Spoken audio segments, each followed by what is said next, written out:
जय शिवधारा, जय जय शिवधारा। भगवान ने जो सृष्टि रची है, यह पक्की बात है, विश्वास है।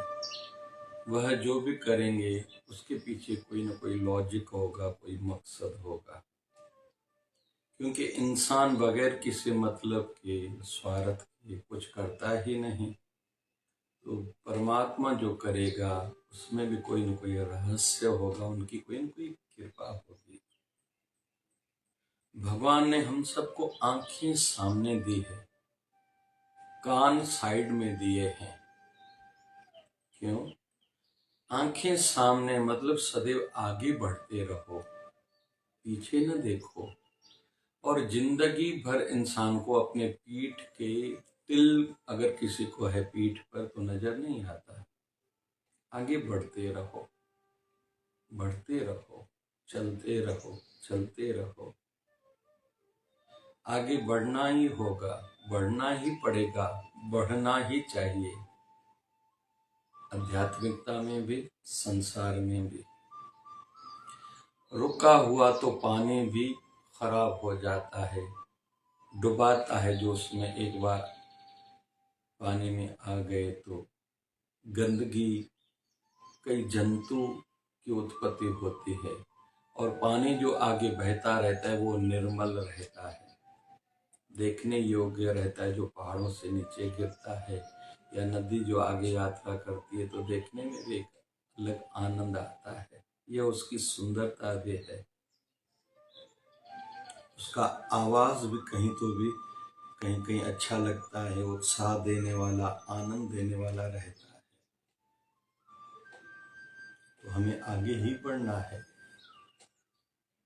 बॉल को हमने ऊपर फेंका, जितने फोर्स से गया ऊपर जाएगा ही, जहाँ फोर्स खत्म हुआ रुकेगा नहीं, नीचे गिरेगा ही। वैसे ही हमारा जीवन है, आगे बढ़ते रहना है। जहाँ रुक गए मतलब कहीं तो भी कुछ न कुछ नुकसान होगा, अहित होगा। बढ़ते रहना है। आध्यात्मिकता में भी सदैव मेरी उन्नति होती रहे, यह सोच होनी चाहिए। आयु के साथ साधना बढ़े, आयु के साथ ध्यान बढ़े, उम्र गुजरने के साथ साथ, एज गुजरने के साथ साथ मन की शांति बढ़े, धैर्य बढ़े, सहन शक्ति बढ़नी चाहिए। समय के साथ साथ सेवा बढ़े, परोपकार बढ़े। समय गुजरने के साथ धर्म बढ़े, कर्म बढ़े, दान बढ़े, पुण्य बढ़ना चाहिए, कम नहीं होना चाहिए। देखा ये जाता है आयु बढ़ने के साथ बहुत लोगों का ध्यान, भजन, सेवा, परोपकार, दान, पुण्य, व्रत कम होता जाता है, जो इंसान की शांति का एक बड़ा कारण भी हम लोग मान सकते हैं। या कहीं तो भी हम जो शांति, आनंद, जीवन की सार्थकता वाला लाभ प्राप्त कर सकते थे वो उससे वंचित हो जाते हैं। वैसे ही दुनियादारी में भी ग्राफ सदैव ऊपर की ओर होना चाहिए, सीखते रहना है। काम करने का तरीका, सोचने का तरीका, आगे बढ़ने का तरीका, सबको साथ लेने का तरीका सीखते जाना है। दूसरों का विश्वास कैसे जीतना है, खुद के साथ दूसरों की उन्नति, तरक्की कैसे हो, उसके लिए मुझे क्या क्या करना चाहिए, खुद चिंतन करके दूसरे तरक्की जिन्होंने की है, उन्नति की है, आदर्श पुरुष हैं, वो लोग कैसे आगे बढ़ते रहे हैं, उन्होंने ऐसा क्या क्या किया, ये सीखते समझते करते रहने का नाम ही एक समझदार इंसान होगा, ज्ञानी पड़ेगा उसका नाम। क्योंकि भगवान राम भी राजा थे, राज्य चलाया था। और कहीं तो भी महात्मा गांधी, उससे पहले हमारे शिवाजी महाराज ने राम राज्य के संदर्भ में सोचा था, स्वराज जिसको कहा जाता है। भगवान श्री कृष्ण भी राजा थे, और कई महान हस्तियां ऐसी थी। राजा एक पीपा हुए हैं, भक्त पीपा काशी में। ऐसे कई संत हैं, राजा जनक का नाम आता है। तो यह ऐसी हस्तियां हैं, गृहस्थी हैं, राजा हैं, लेकिन वृत्त हैं। फिर ऐसे कई वैश्य संत भी हुए हैं, जिन्होंने धंधा व्यापार किया है। संत कबीर हो, संत नामदेव जी महाराज हो, जिन्होंने धंधा भी किया है, दुनियादारी घर परिवार चलाने हेतु, लेकिन हरि को भी रिझाया है। तो ऐसे गोरा कुमार हो, ऐसे संत भारत में बहुत हैं। स्त्री शरीर भी संत बहुत हुए हैं। माई मीरा हुई है, संत जनाबाई हुई है हमारे महाराष्ट्र में, संत सखूबाई हुई है हमारे महाराष्ट्र में। ऐसे हर क्षेत्र में उदाहरण मिलेंगे जो समर्पित भाव से अपने क्षेत्र में आगे बढ़ते रहे, विशेष तौर पर अच्छाई के मार्ग पे, धर्म के मार्ग पे। राजा हरिश्चंद्र का कहीं तो नाम एक आदर्श से लिया जाएगा इतिहास में। राजा अम्बरीश का नाम बहुत बढ़िया एक आता है। राजा भागीरथ ने तो माँ गंगा को धरती पर लाए थे। भगवानों ने भी गृहस्थ जीवन जिया है। भगवान लक्ष्मी नारायण हो, भगवान पार्वती शंकर जी हों, भगवान सीताराम जी हों, तो फिर भगवान गणेश गृहस्थी हैं, भगवान सूर्य नारायण गृहस्थी हैं, भगवान ब्रह्मा जी गृहस्थी हैं। तो इसमें यह नहीं कि ये गृहस्थी है या वृत्त है। तो उदाहरण हर प्रकार के मिलेंगे। हमें बस जीवन में आगे बढ़ने के लिए दो बातें जरूरी है। कौन सी? एक विल, दूसरी स्किल, इच्छा और योग्यता। उसके लिए जरूरी है ज्ञान प्राप्त होना अपने क्षेत्र का। अध्यात्मता में संतों ने भी उतार चढ़ाव देखे, फिर वो कैसे भक्ति को, भावना को कैसे बढ़ाते रहे और हरि दर्शन प्राप्त किया, हरि रूप ही हो गए। अवसर मिला था, एक केवट को उन्होंने लाभ लिया था। समय मिला माँ शबरी को, उन्होंने लाभ लिया। माँ अहिल्या का उद्धार हुआ है तो उनको वो बात समझी थी। राम जी के चरणों में नतमस्तक हुई थी। निषाद राज को अवसर मिला, उन्होंने लाभ लिया, उनको समझा था। जटायु को समय मिला, लाभ लिया, वो समझा था। तो सबसे पहले जरूरी है विल, इच्छा का होना, मुझे क्या करना है। फिर खुद को शार्प करते रहना है। वहीं के वहीं नहीं, खुद पर चिंतन करना चाहिए। मेरी 5 साल पहले जैसी सोच थी, उसमें बदलाव में कितना खुद में ला पाया हूँ। ऐसे छोटी छोटी आदतों पर भी ध्यान रहना चाहिए। अगर हम लोग विस्तार में चल रहे हैं, बहुत काम ज्यादा है, बहुत सी दिशाओं में काम कर रहे हैं, तो या तो लिखने का, कागज लेके, पेन लेके बैठने का नियम बनाए। कुछ बातों पर भाई हर महीने के 1 तारीख को मैं चिंतन करूंगा, मेरी शांति मन की बड़ी है या शांत ज्यादा हुआ हूँ, क्यों हुआ हूँ, कारण क्या है, निवारण क्या हो सकते हैं। कुछ कुछ कामों की रिवाइज के लिए हर महीने की 1 तारीख को, कुछ महीनों की 5 तारीख को, फिर 10 तारीख को, अगर हम लोग विस्तार में बहुत हैं तो। और मुझे अपनी हंसी को नहीं भुलाना है, आनंद को नहीं भुलाना है, सेवा को नहीं भुलाना है, खुश रहना है। दूसरों की खुशी को कैसे बढ़ाऊं, ऐसा मैं क्या करूं।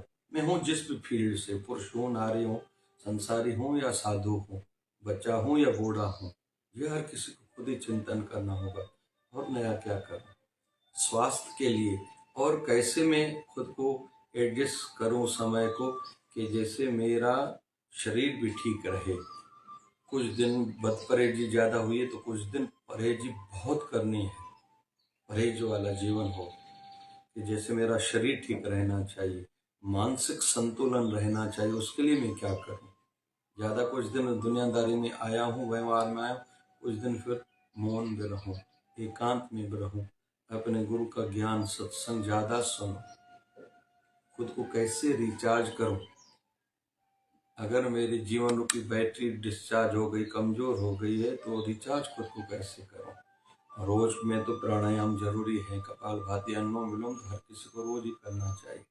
थोड़ी वॉकिंग कम से कम 20 मिनट, आधा घंटा व्यायाम, एक्सरसाइज हर किसी को रोज ही करनी चाहिए। रात को जल्दी से जल्दी भोजन खाएं, भोजन के बाद 1 घंटे तक पानी नहीं पिए, और नींद पूरे टाइम पर पूरी करें। यह तो नियम हर किसी को खुद ही बनाना है। उठते ही फिर स्नान करके पूजा करना भाव से, और कुछ सिमरन करना, भजन करना, ध्यान करना, फिर दान पुण्य, पंछी को दाना डालना, गैया को रोटी देना, कुत्तों को, चींटियों को, कुछ न कुछ ये करते रहना। फिर दिनचर्या में कहीं दरिद्र नारायण भिखारी मिले तो उनकी मदद करना। ये ऐसी रूटीन बनाए कि हमसे होता जाए, हम करें नहीं। हर एक चीज को समय दें। ये युक्तियां हर किसी को खुद ही निकालनी होती है। तो विल होगी, इच्छा होगी तो हम लोग ये कर पाएंगे। और विल के साथ साथ स्किल, खुद की योग्यताओं को, क्षमताओं को कैसे बढ़ाना, जिसको स्मार्टनेस भी कह सकते हैं। रूटीन में सीखते रहने की आदत होनी चाहिए। समझदार लोगों के साथ, अच्छे लोगों के साथ उठना बैठना, उनको पढ़ना, उनके जीवन चरित्र। आजकल तो यूट्यूब अच्छा माध्यम है। रोज किसी न किसी आदर्श पुरुष की, महान हस्ती की जीवन चरित्र सुनना, खुद को फिर कसौटी पर घिसना। मैं यहाँ कहाँ हूँ, जैसे ईश्वर चंद्र विद्यासागर। किसी ने आके बताया कि कल आपके पास कोई जरूरतमंद आया था, लेकिन आपका रात को दरवाजा अंदर से बंद था। अच्छा नहीं लगा सुन के, चौखट सहित दरवाजा निकाल लिया। किसी ने पूछा क्यों, बोले दरवाजा बंद था, अच्छा नहीं लगा। अगर पल्ले होते थे, दरवाजे होते थे, तो अंदर से कोई न कोई आदमी कुंडी लगाएगा, दरवाजा बंद होगा। तो कुंडी तब लगेगी जब पल्ले होंगे, दरवाजे होंगे, और दरवाजा तब होगा जब चौखट होगी। चौखट ही नहीं होगी तो आज के बाद कोई मेरे घर में दरवाजा नहीं लगेगा। दरवाजा नहीं लगेगा तो कोई मेरे दर से लौट के नहीं जाएगा, क्योंकि भगवान ने कल मुझे ये अवसर दिया था सेवा का, लेकिन मेरे दर से कोई खाली गया। तो विल भी है, स्किल भी है। खुद को युक्तियों के माध्यम से आगे बढ़ाना है। मेरे जीवन में अच्छाई, सच्चाई, योग्यताएं बढ़ती रहे, सेवा होती रहे, और अपना जो भी क्षेत्र भी उन संदर्भ में भी यही सोच होनी चाहिए। ये हो सकता है, हम कर सकते हैं। भगवान ने हम सबको ऐसा बनाया है, लेकिन उसके लिए जरूरी है विल, इच्छा तो हो ना। कुछ लोगों की इच्छा ही नहीं, आलस्य में पड़े रहते हैं। फिर इग्नोरेंस, सुना अनसुना, देखा अनदेखा करेंगे। मेरा थोड़ी ये दायित्व बनता है, ड्यूटी मेरी थोड़ी, ये तो पुलिस का काम है, ये तो घर के बुजुर्गों का काम है, ये तो समाज के मुखियाओं का काम है, हमारे बरादरी के, ये तो कारपोरेटर नगर सेवक का काम है, ये तो एमएलए का काम है, ये तो सरकार का काम है। अरे तेरा क्या काम है बाकी भाई? गुरु दरबार में आएंगे, बस महाप्रसाद दूसरे बनाएंगे, दूसरे बांटेंगे, बस तुम्हारा काम केवल खाना ही है। ये चिंता नहीं करोगे ये सामान आया कहाँ से, ये पैसा राशि कहाँ से आई, उसमें मेरी ओर से योगदान हो। कभी बनाने की सेवा करूं, सब्जी काटूं, कुछ बर्तन धोने की सेवा करूं, कभी झाड़ू लगाने की सेवा करूं, इसका एक अलग आनंद है। पाप कटेंगे, दुख कटेंगे। किसी मरीज की सेवा करोगे तो शरीर के रोग कटेंगे। किसी को दवाई लेके दोगे, किसी को डॉक्टर के पास लेके जाओगे, तो तुम्हारे शरीर की आने वाली बीमारियां कटेंगी भैया, कम हो जाएंगी। लेकिन करने से लाभ होगा। ज्यादा से ज्यादा लोगों को अपने गुरु दरबार से जोड़ो, सत्संग से जोड़ो। इस जैसा तो कोई पुण्य कर्म ही नहीं है। एक अलग सा सुकून महसूस होता है। हमारे शिवधार आश्रम का एक सर्व दर्दधारी बाम है और सर्व दर्दधारी तेल है। जहाँ भी घुटनों में दर्द है, कमर में दर्द है, पीठ में दर्द है, लगाओ। चोट लग गई लगाओ, जख्म नहीं होना चाहिए जहाँ, लगाओ तो उसी समय आराम होता है। जब लोग बताते हैं हमें बहुत आराम हुआ, 2 दिन में आराम हुआ, हमने गोली लेने की जरूरत नहीं पड़ी, तो एक अलग ही सुकून महसूस होता है। हम शिवधारा आश्रम या एक क्लिनिक में दिखाया, लाभ हो गया कम पैसे में, एक अलग ही सुकून आनंद की अनुभूति होती है। हमने शिवधारा नेत्रालय में ऑपरेशन आंखों का कराया, कम पैसों में हुआ, अच्छी सर्विस मिली, डॉक्टर अच्छे थे, स्टाफ अच्छा था, हंस के अपनेपन से बात की थी, तो हम सुनते हैं, अच्छा लगता है। तो अच्छाई तो कभी भी अच्छाई है, और अच्छाई का सुकून एक अलग है, अनुभूति होती है जब बहुत सुकून भरी फिर नींद आती है। तो अपनी विल को भी स्ट्रांग करें, आलस्य में, फजूल की बातों में खुद के जीवन को बर्बाद न करें। पहले तो विल हो, फिर स्किल को डेवलप करना होगा, और इसी में ही समझदारी है, इसी में ही खुद से ऑनेस्टी हो जाएगी। अच्छे कपड़े पहनना या अच्छा दिखना यह इतना जरूरी नहीं है जितना अच्छा करना जरूरी है। बस जीवन को समझते जाएं, विल को और स्किल को मजबूत बनाते जाएं, आगे बढ़ते जाएं। जय जय शिवधारा, जय जय शिवधारा।